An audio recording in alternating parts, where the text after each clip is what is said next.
So in the previous class, we had also discussed a bit about what marketing is and what marketing mix could be. So for marketing, if we have a revision, it says that all the activities that a business does with two purposes. Either you want to create a positive image of the business, or you want to create a positive image of the products of the business, either for the business itself or its products. That would be marketing. And for marketing, we said largely we would be focused around four things, the four aspects of marketing mix, which we call four P's: product, price, place, and promotion. Okay, moving forward, what could be, so for example, if you could give me a few things that you're trying to achieve through your marketing. So if you carry out the marketing, okay, broadly speaking, it is to create a positive image about the business or the products of the business. But what exactly could be the fine tuned or the actual granular, for example, results that you're trying to achieve through marketing?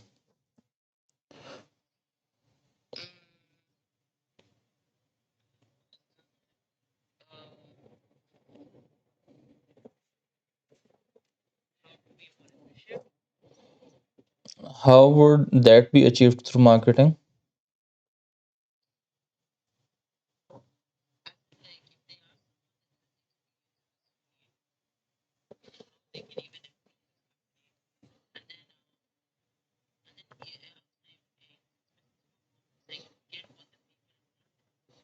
So what we're trying to do over here is we're trying to find methods to satisfy customer needs better. Okay, to satisfy customer needs better. This is what we are trying to achieve through marketing efforts. So it could be that, for example, if you're doing marketing research, we are trying to find out what the customers actually want.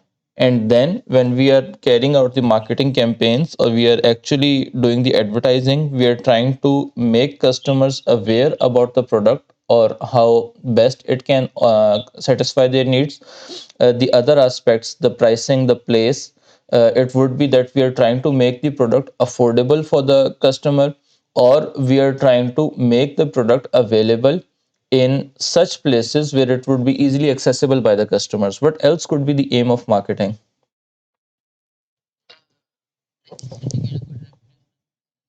Hmm. So that would be building customer relationships. Building customer relationships. So you want these people to not only have a positive image, first of all, whether they buy or not, you want them to view the product in a positive manner. First thing. The second thing is obviously you want them to buy the product. And the third thing is you want them to keep buying the product. Okay. So part of that building customer relationship is keeping customer loyalty.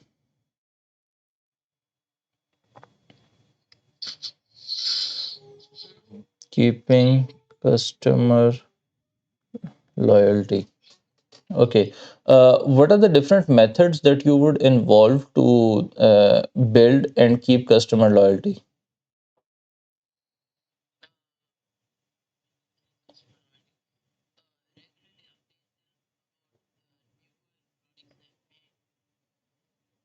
Hmm.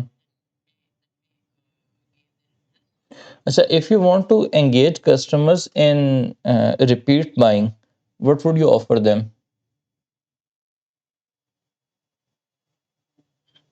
If you want your customers to engage in repeat buying, what would you give them?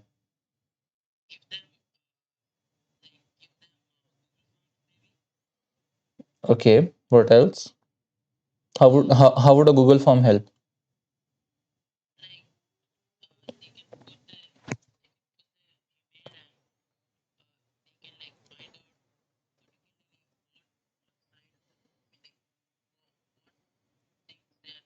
Hmm. So you could give them free gifts first of all. Whenever you give a gift to someone, they like you really more than before and they want to engage in business with you more. Similarly,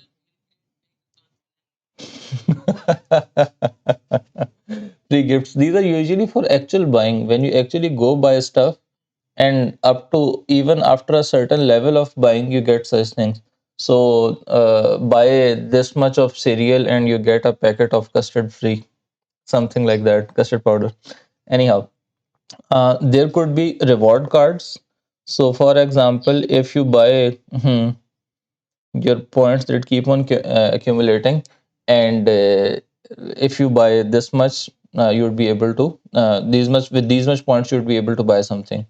Then it could be that they do charitable donations on behalf of you. So for every 5,000 dirhams of purchase by you, it would help them, or they pledge to, uh, let's say, uh, take after the medical needs of any particular child in some place, maybe. Charitable donations, or of every purchase you make, a certain percentage they'll donate. So again, that would entice you to buy more from them. And similarly,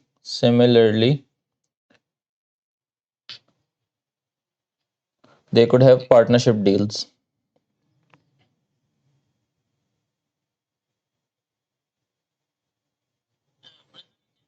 So partnership deals would be, if you engage in good behavior with us, this other business would give you some rebate or they'd give you some benefit. All right. Okay. The next thing is when a business it carries out marketing process, it can carry it out in two ways. What are the two ways that it can carry it out? They could be focused on the product, which we call product orientation, product orientation, or they could be focused on the market, which would be market orientation. Now, when would a business be more focused on product? Product orientation, some books they say that it was the old approach, that previously people, when they started marketing, they would say that put all your focus on making the product better, and the better the product, the easier it would be to sell the product, or the product would sell itself. Okay, so if you make a really good product, you wouldn't need to do the marketing for the product, it would sell itself. So some books, I think they also call it pull marketing. The product will pull the customers automatically towards itself. So it would be, hmm? mm, what are those books? I don't know.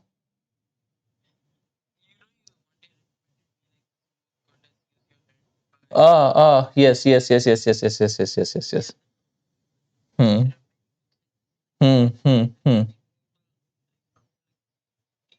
hmm, hmm, hmm. So you're calling me somebody above 50. Hmm, hmm, hmm, mm-hmm, mm-hmm, mm-hmm. Okay, okay. Uh, all right. So yes, the idea is that you write such a cookbook that all the women that automatically want to buy it. The other thing is the other approach of marketing, or the more then they realize that yes, we can make good products, but still there could be people who aren't fully aware of the product. So what we should do is we should carry out more marketing research. Okay, and then we should ask people what sort of product they want, and we should make products according to the survey, or according to what people tell us that they want, instead of us trying to judge what they want and making something out of it. Okay, both of approaches, they have their pros and cons. So for the first approach, it ends up helping you create more innovative products, more innovative. So you are just focusing on research and development, and you're trying to produce the best possible thing that you can produce, because the better product you produce, the more it would sell itself, number one. Number two, it would be that your aim isn't to appease someone, it's just to create something good. So there is a business this, but this, it carries the risk, that your chances of product failing increases, because you haven't really asked people what sort of product they want. Maybe you make a really, really, really excellent product, but nobody wants it. And there are examples of that. There was this business, if I remember the name correct, DuPont. Okay, so one time they produced this really, like, okay, the all the fire resistant materials that you have. For example, if I give you some fire resistant coat, most likely it would be very heavy. Okay, this sort of material, it's usually worn by the firefighters. They produced a fabric which was really, really, really light, and I think it was also bulletproof, if I remember it right or not. But it was for sure fireproof, and they thought that they have made such an amazing product it would sell itself, but it didn't. Nobody wanted it, or the market was so small, or they were already set with what they already had, or perhaps they had long term contracts for the things that it didn't sell just. Okay, so these are the chances that you have, that chances of product failure, that's higher for product orientation.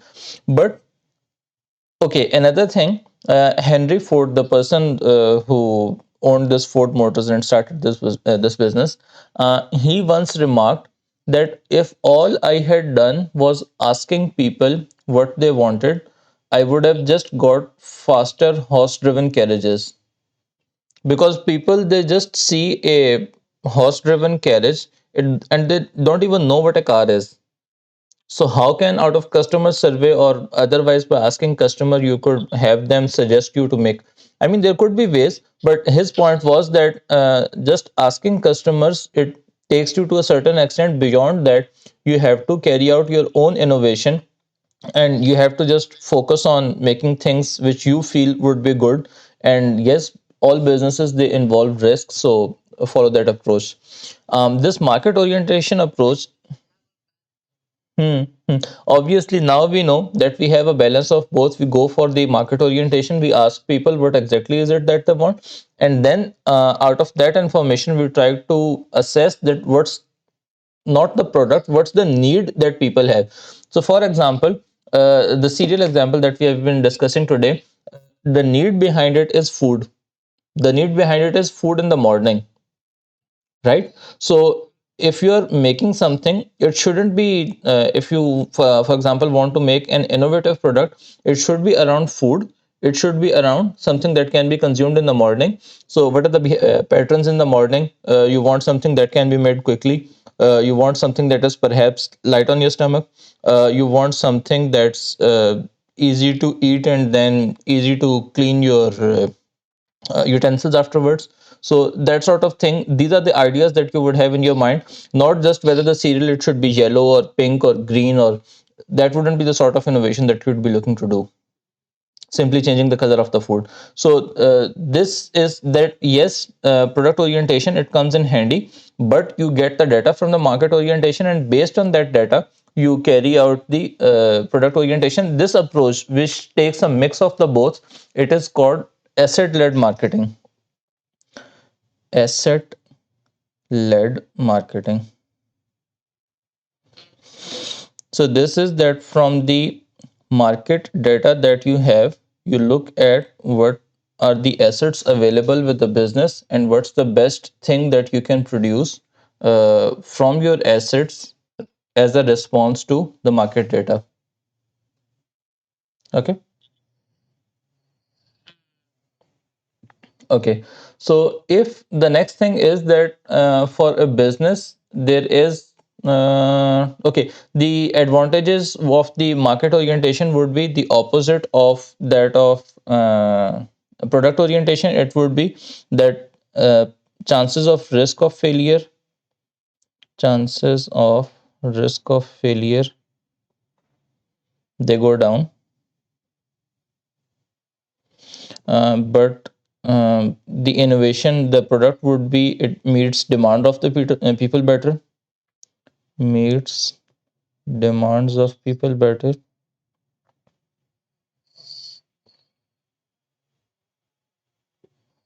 But there is this question mark over innovation, that would you be able to innovate a lot?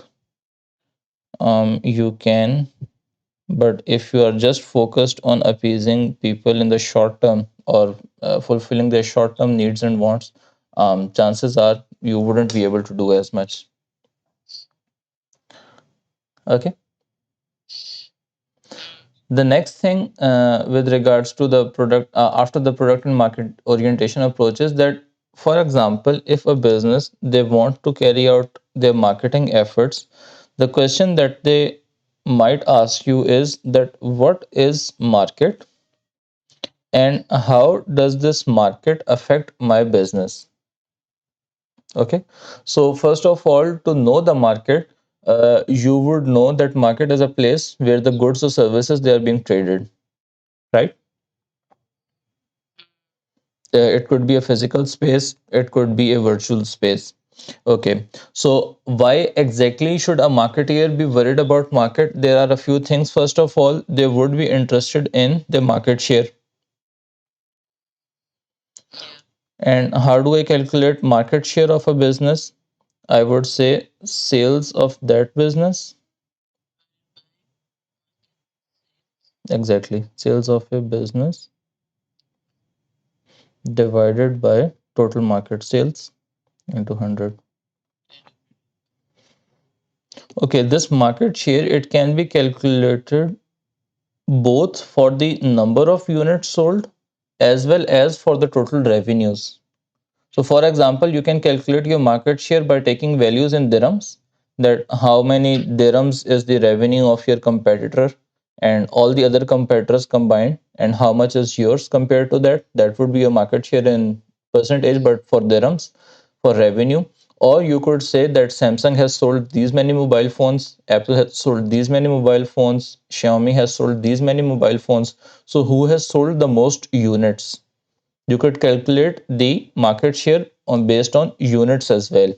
Okay.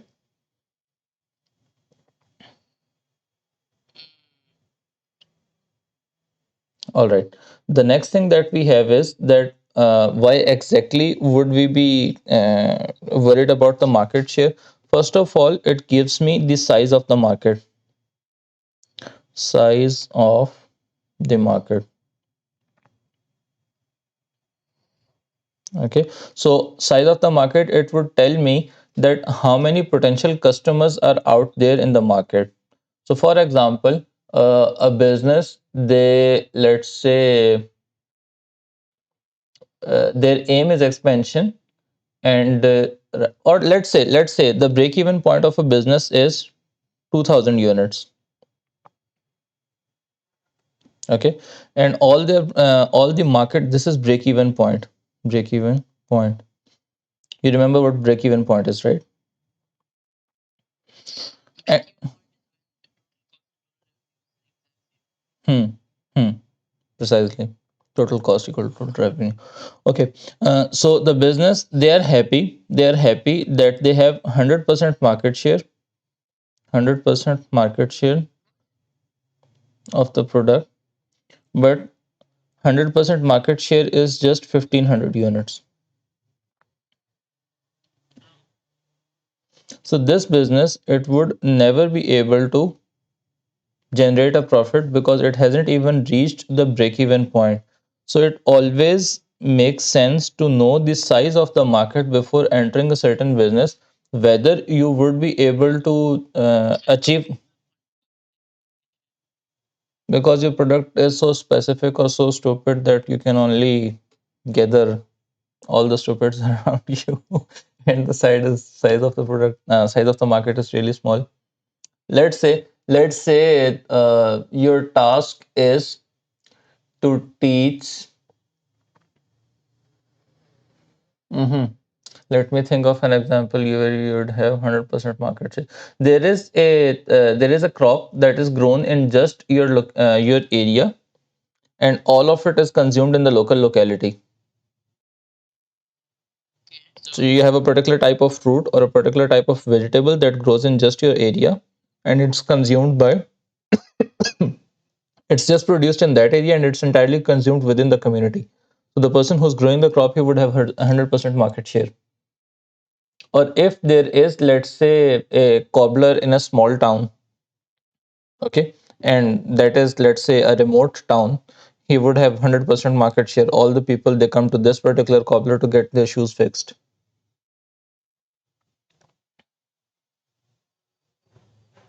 You have never been to a cobbler to get your shoes fixed, right? So you have such things in UAE. Nice, nice, nice. Okay. Then the next thing that you'd want to know with respect to market is whether this market size is growing or not. So market growth, is it there or not? So for example, you know that right now your share is 1500 units. The total market size is 2000. You are in a loss, but the chances are that this market, it would soon face a boom. There, hmm.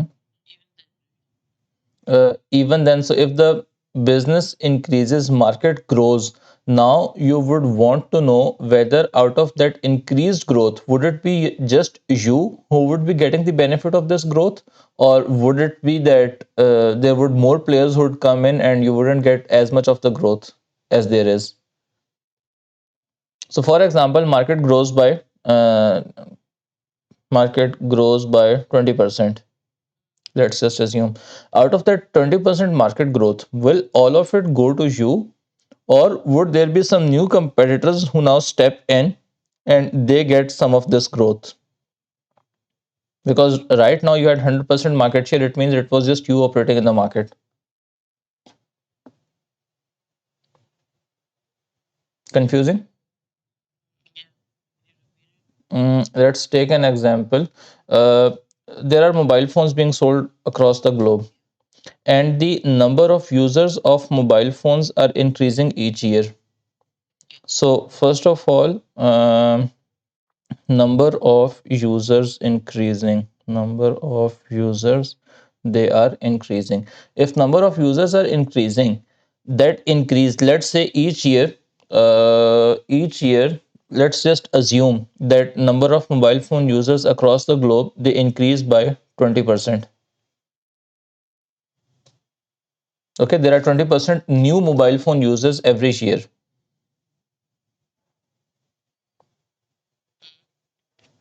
Are you following till this point?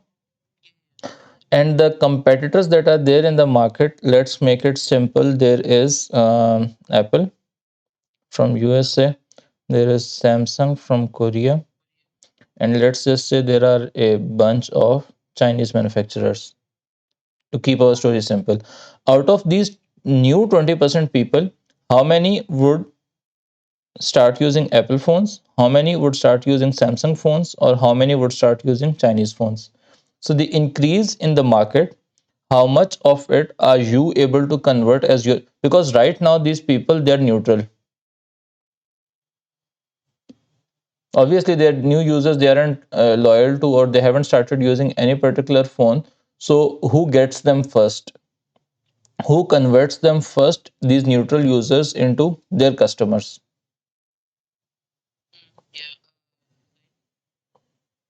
I mean, which business? The business, it would be focusing on the market growth. The point is, why would a business focus on market growth? How does it benefit them? If a business, let's say they have already achieved break even and they are already profitable, why would still they be worried about market growth? Because right now their market share might be big, right now their business might be profitable, but if their competitors, they far supersede them, then things become difficult for them.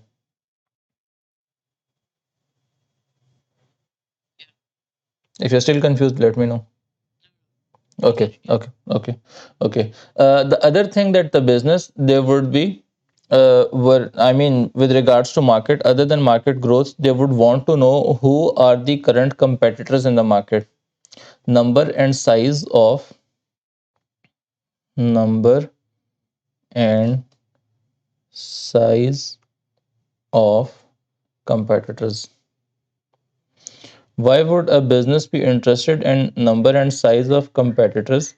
First of all, the more the competitors, the more bargain or the more options customers have. And the more options customers have, the more you will have to exert efforts into retaining such customers. Because the moment you show a weakness in your product offering, they have a lot of other options to switch to. Hmm, hmm. As compared to when there aren't many competitors, you would usually see cold behavior from the sellers of the product. Okay, chances are, because they know that no matter what, this is what you have to rely on. So, what's the need of being courteous? Some of them think like that. Most of them think like that. Okay, that is also why the governments, they usually do not like to have monopolies in the market. That there is just one big business and everybody is dependent on that, because they could exploit the market then. Okay, or it could be that you have a lot of other competitors. The number of competitors is many, but they are so small that they don't pose any reasonable threat to the business. There is just one big business and many small businesses.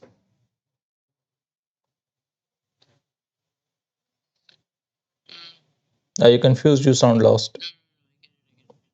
Okay, so what,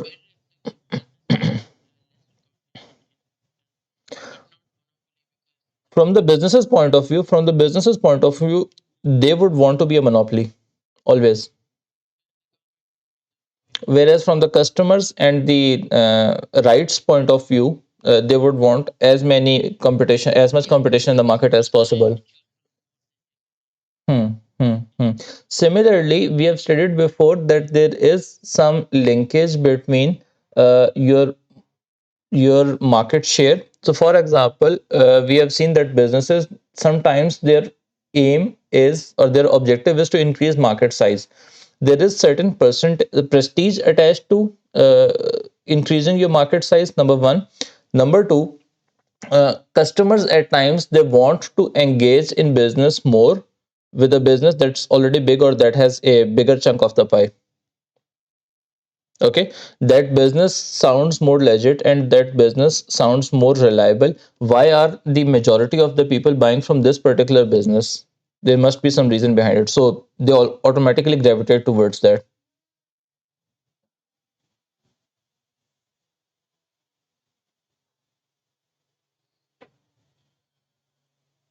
So for example, you have started, you are a new player in the market. Let's say you want to buy a mattress.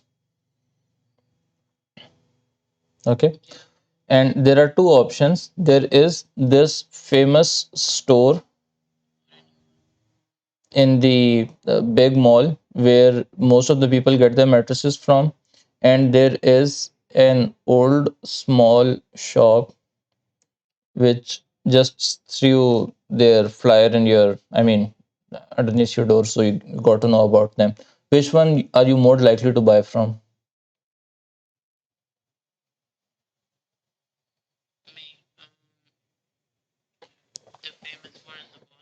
Hmm.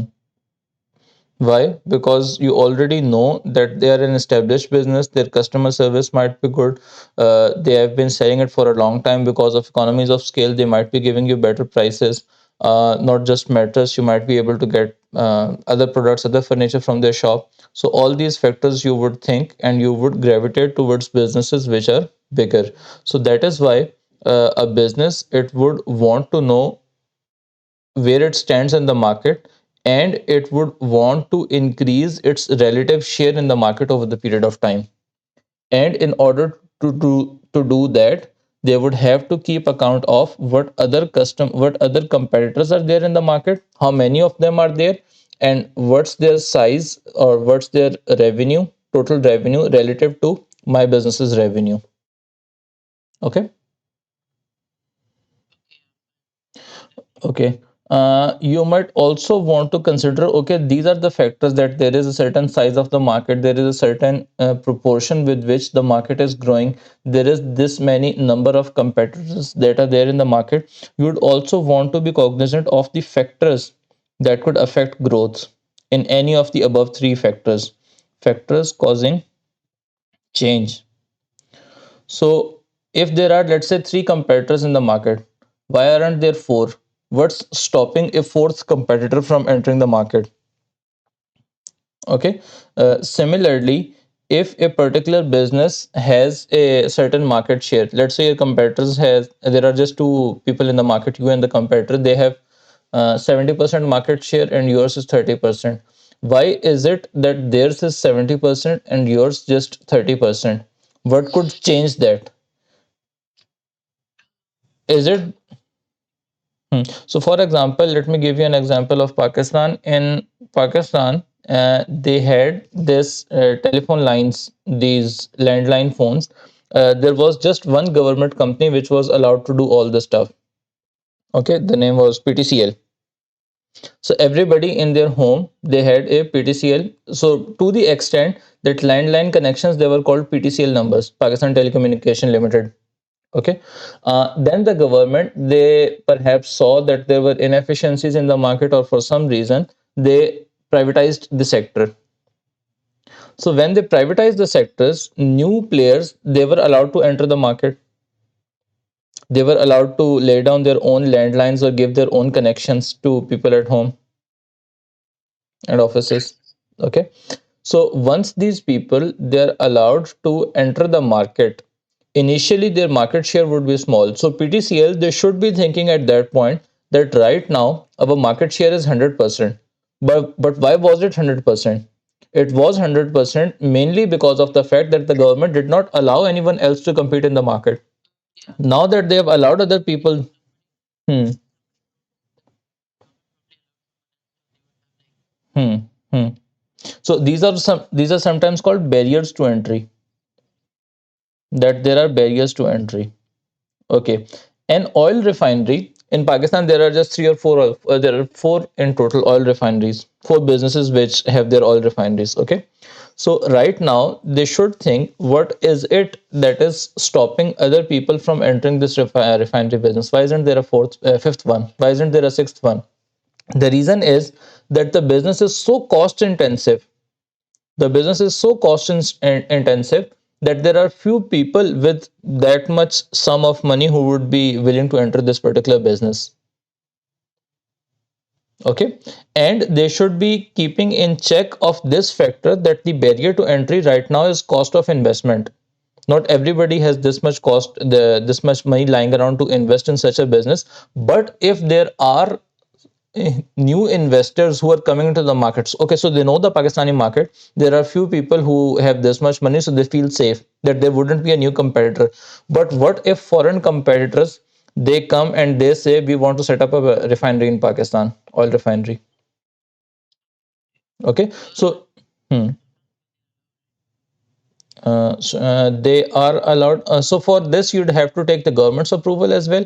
So I'm going to give you a factual position. There are talks about, there is one in pipeline. In fact, the Saudis, they are making an investment in Pakistan for an oil refinery. I mean, beyond besides their other investments. Anyhow, the thing is that the business in a particular position that it is in, they should always know that why are they in that particular position and what circumstances around them. If they change, this position would change. So somebody starts a new business selling ice creams. They say, "Wow, this is really good business. It just booms." And I opened the shop, and every day my sales just increases 100%. But see, so they should know what are the factors that are leading to this current phenomena, and what if these factors. Maybe he opened the shop in the right in the peak of the summer in an area where there wasn't any other shop. So if a new shop comes in, his sales wouldn't be growing as fast. If the weather suddenly changes a lot, I mean, becomes a lot more colder than how hot it is, chances are that his sales wouldn't be increasing as much, and so on. Okay. So these are the factors that the business it should be. It should be aware of. Okay, for the changes, here is a tip. Whenever they ask you to consider changes around a business, this is something that you'd study later on in the next few chapters as well, but something that might start helping you straight away. There is a model called PESTEL, or PEST model to keep it simple. So whenever they ask you to make consider changes about a business, think what can be. Whenever they ask you to consider changes that could impact a business, it's a very common type of question. What changes might happen around a business, or what are the factors that could affect the business? So the changes, so you can think of political factors that could affect the business. You can think of economic factors that affect the business. You can think of social factors that affect the business, and you can think of technological. Hmm. Again, this is something that you would study in more detail in the chapters to come towards the end. But social factors could be, for example, what are the demographics? What are the socially acceptable and unacceptable things? Okay, so the demographics or social behaviors, they could mean that people, they are like big families staying together, or small families staying at different places. Okay, what are the social norms, what are the things that are socially accepted as behavior in the society, and what behaviors are frowned upon? What's the role of genders in that particular geography, and what's the interaction that's acceptable or encouraged, and what's not? So those sort of things.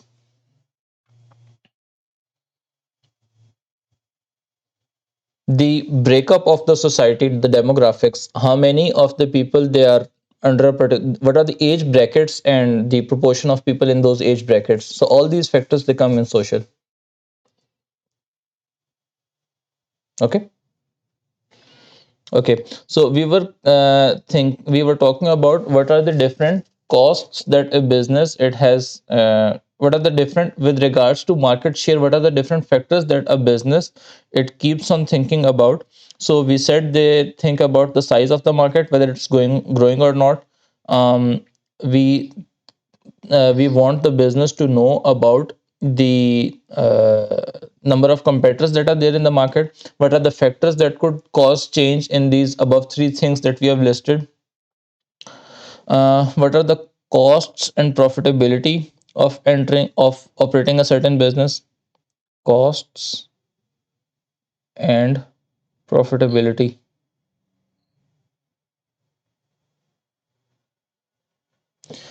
Similarly, what are the customer segmentation? Customer segmentations. Can you break down the whole population of customers into some meaningful groups? And so, for example, you sell clothes, you see what's the proportion of age-wise age brackets of people. So you would know which clothes would sell the most and which sort of clothes would sell the least.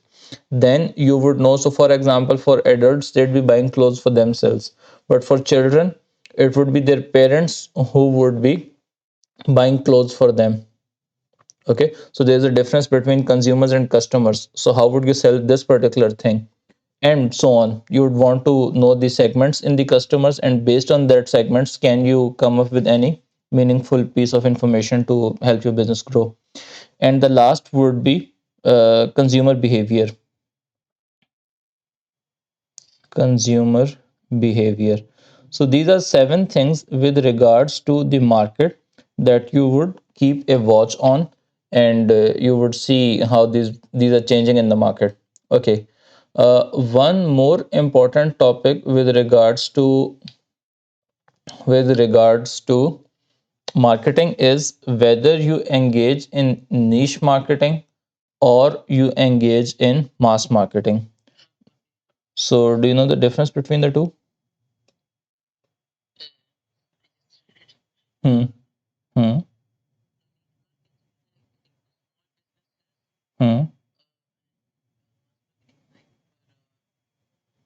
Why is it for small businesses? What exactly is, so, some people they pronounce it as niche. I have the habit of calling it niche. So yeah, niche marketing.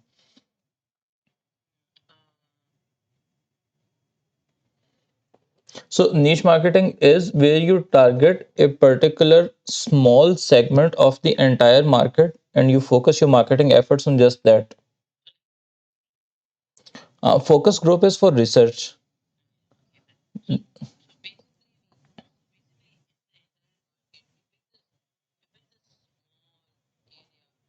Hmm. Hmm. So instead of selling ice creams, you make a brand selling just tutti frutti ice cream. You say this tutti frutti flavor, there is a very small segment of people, or out of the whole ice cream market, obviously there would be a certain percentage of people who would just be who just want to buy this particular flavor. So you focus on that and you rally people around that and you focus your marketing efforts on that and you sell for just that market. Whereas other ice cream manufacturers and sellers, they'd be making all the flavors and they'd be trying to sell it to the whole market. So both approaches, they have their pros and cons.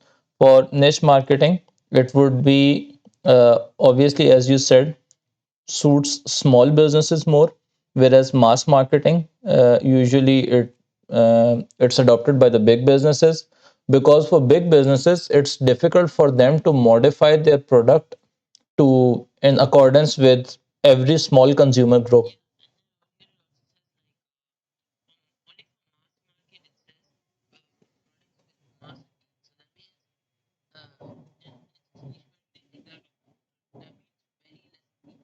Hmm. Hmm. Hmm.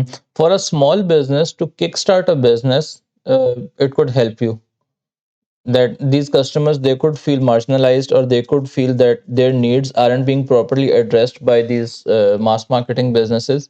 So there you could establish some customer base, and based on top of that eventually you can even perhaps expand. Okay, but the thing is that costs of niche marketing, it would be a lot more than the costs of mass marketing. The same concept of economies of scale would apply over here as well. Okay. All right. What else? What else? What else? This is relatively more risky because all your business it's dependent on a very small segment of the market.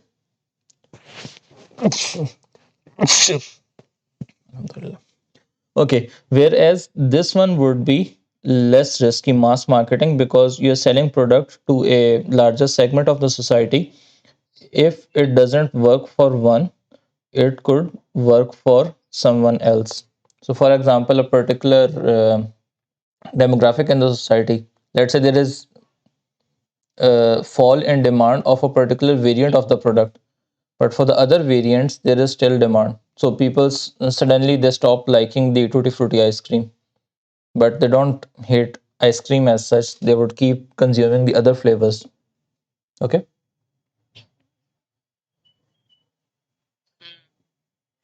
All right. All right. What else do we have?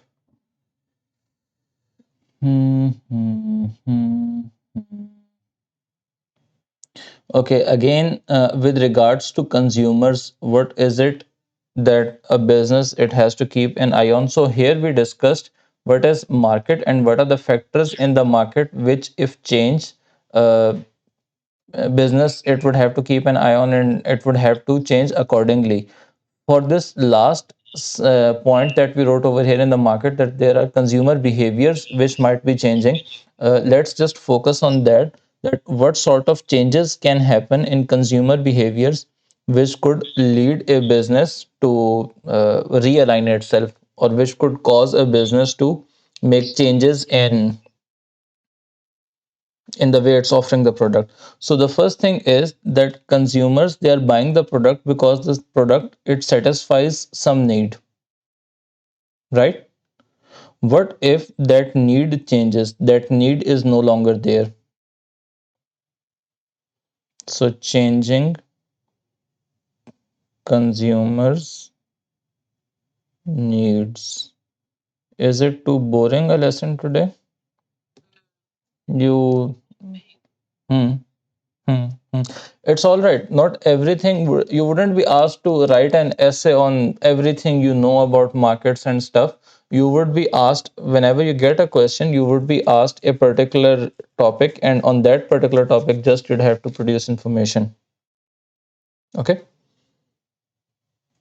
So it's just this last topic of this chapter right now that we have.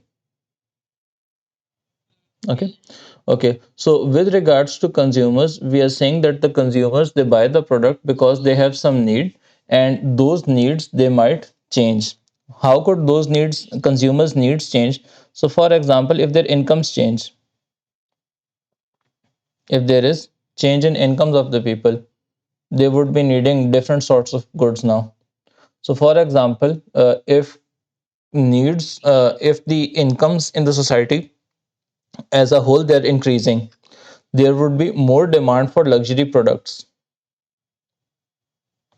And if incomes they are decreasing, there would be less demand for luxury products.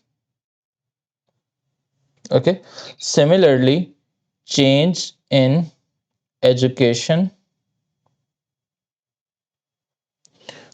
change in education, it couldn't be that there is just more that general educational level in the society is increasing or decreasing. That could also cause a difference, but in over here by education I mean how educated the customer is with regards to what product is being offered, and how that I mean, what are his rights as a consumer?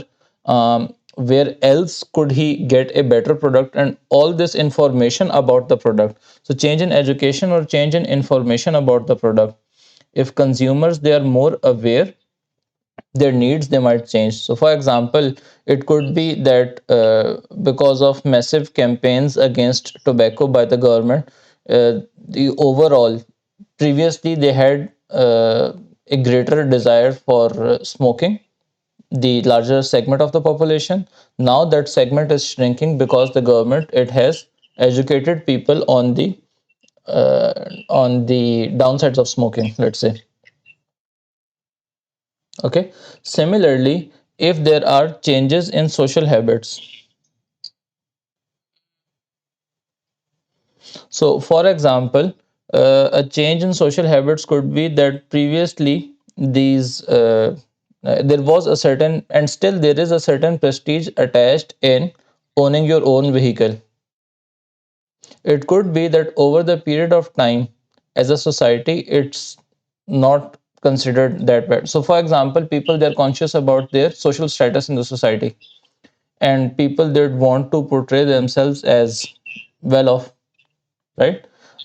So part of that is showing that you own a vehicle.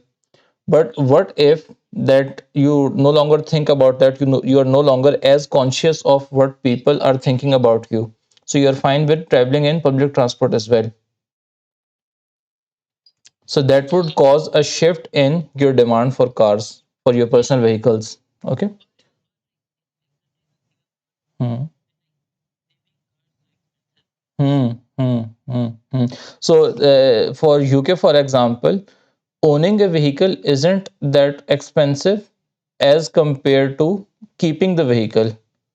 So the vehicle itself is very cheap, but the parking ticket, the space where you can actually get the parking and maintaining the vehicle, that's a lot more expensive than just buying a vehicle. So yeah, go ahead, buy a vehicle, but then get good luck with managing it and carrying it around. Okay. Similarly, if similar to social habits, if fashion changes, then needs of people they would change in accordance with that. Uh, the same goes for technology. If there is change in technology, consumers' needs would change. Okay, so old days you could sell a product with just giving them verbal information. Nowadays, on the internet, perhaps nowadays you can't sell a product without showing its HD images, its full specs, and where it would work and where it wouldn't work. And there is just technological change which allows people to do all these comparisons, so they aren't satisfied with what they were satisfied with before. Okay. Hmm. Similarly, the consumer spending patterns. One thing is change in income. The other thing is change in spending patterns. What are they comfortable spending their goods on? So, in the previous generation, there was more focus on savings. Generally, when there is an from the lower income groups, if you get to the middle income groups, there is a larger focus on savings, because you have come out of uncertain times, you have come out of difficult times, so you always want to keep something in store lest something happens in the future. Nowadays around the globe there is this trend that what are we saving all this money for, why not spend it? So there is this general trend change globally that you want to spend your money more on yourself, and there is lesser focus. I'm not saying that the focus on savings have entirely vanished, but it's less focused as compared to the previous generations. So there is change in consumer spending, and this is just one example, there could be others.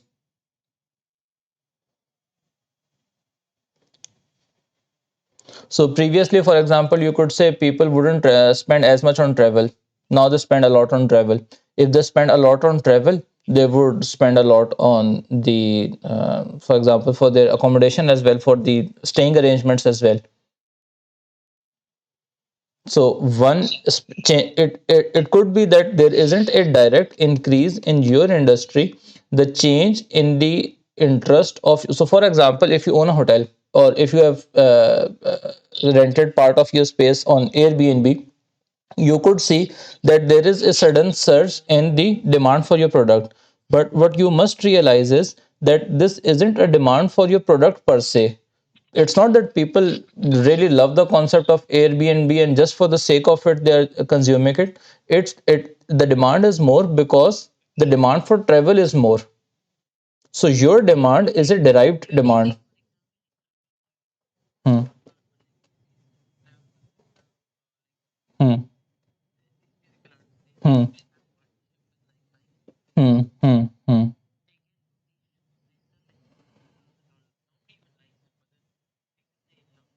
Hmm, hmm, hmm, hmm, hmm, hmm. So for your business, you should always know that the first of all, the demand for your product, is it for the product itself or is it a derived demand? Is the demand there because there is demand for something else? And if that demand for something else it vanishes, the demand for your product also vanishes. Okay. And I mean, there could be other patterns as well that you have to see in consumer spending.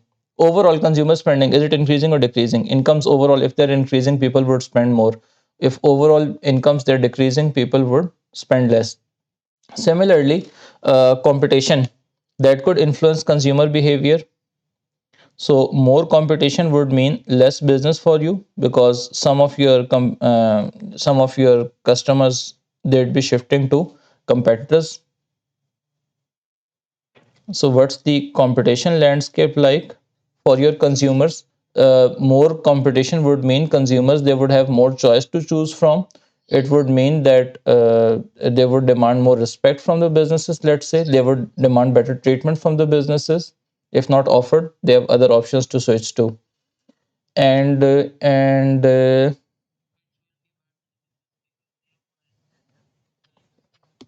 hmm, they'll have to offer more competitive prices.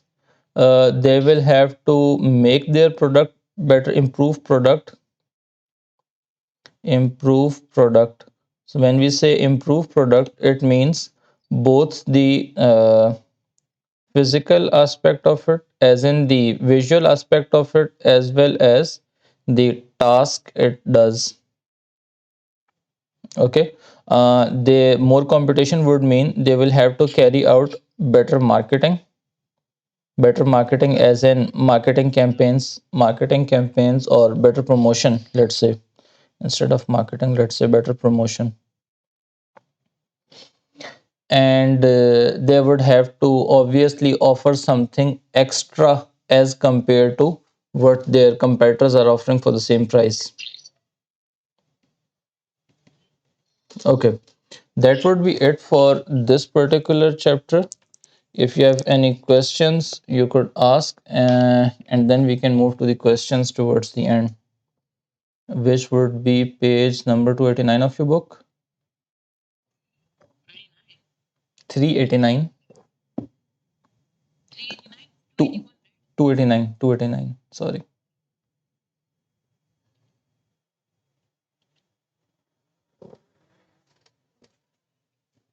289.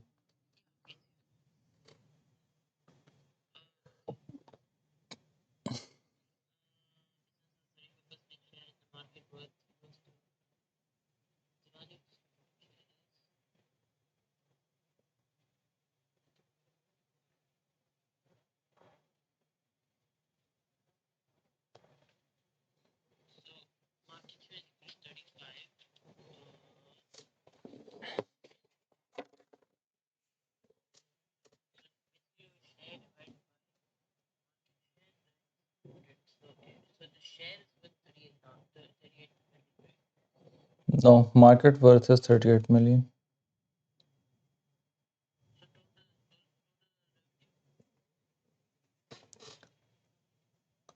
So see the total market, they are selling goods worth 38 million. The business has a share 35% out of it. So you multiply market share with the total market value and you get business's share.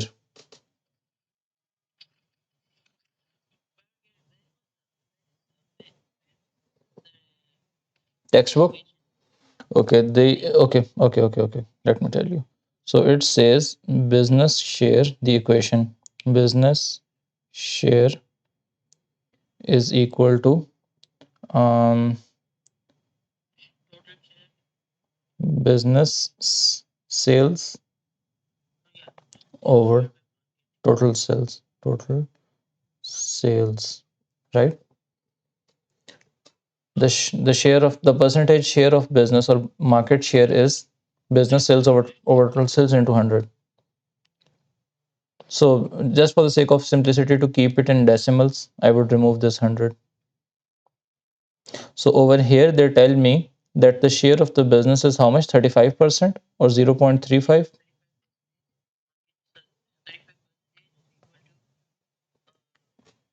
business sales,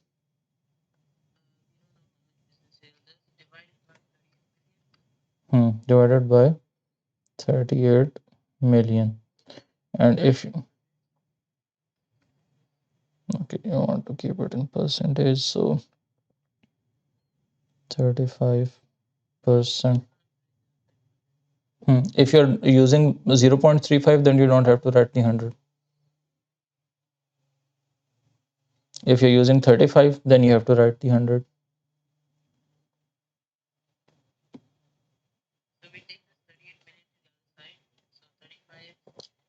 Uh, 38. Hmm. That would be the business sales.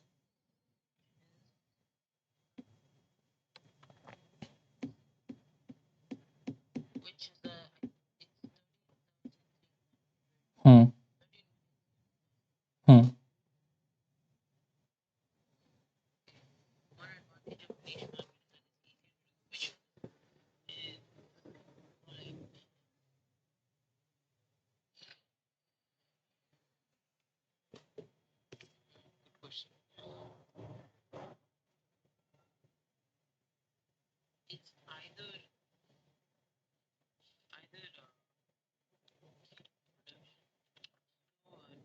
No, costs weren't low. We just did it for the niche marketing.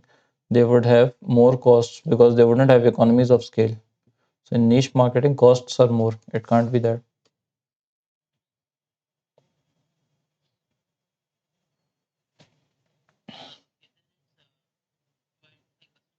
Hmm. Since the market segment is small, you have it's easier to identify what their needs are.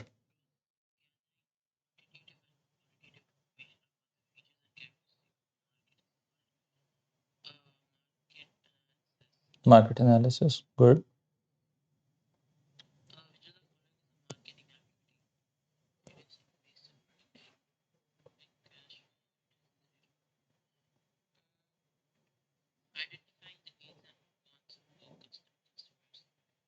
Identifying needs. Hmm.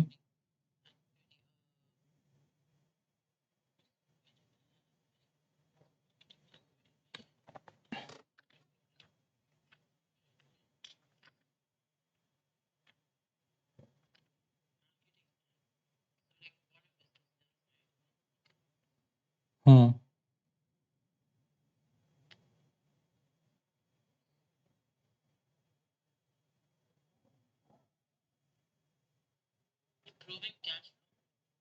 Marketing activity is improving cash flow. Marketing activity.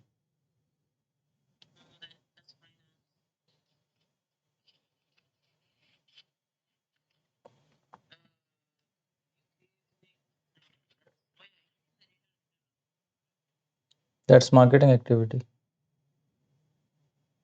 Rate of return on product. It's the last one. Identifying needs and wants of customers. Huh? So I didn't say you were wrong. When did I say you were wrong? You yourself changed your answer.